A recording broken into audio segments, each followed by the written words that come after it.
Ô Paulo, deixa eu te falar, o trem aqui não tá ruim não. Nós estamos reunidos consumindo uma proteína bovina preparada de forma rústica, utilizando para o cozimento calvão vegetal de eucalipto e consumindo uma bebida à base de lúpulo, malte e cereais não maltados, popularmente conhecido como cerveja.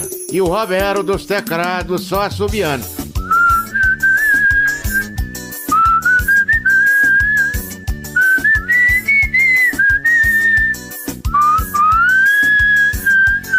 E o padrão de vida aqui não tá ruim não, Paulo. Padrão de vida melhor do que o nosso aqui, só na Suíça, você achar. Porque diz que o padrão de vida da Suíça é o melhor que tem.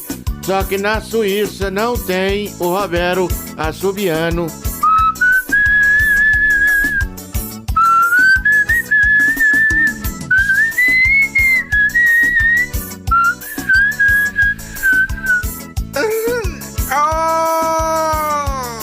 Chão Goiano! É difícil.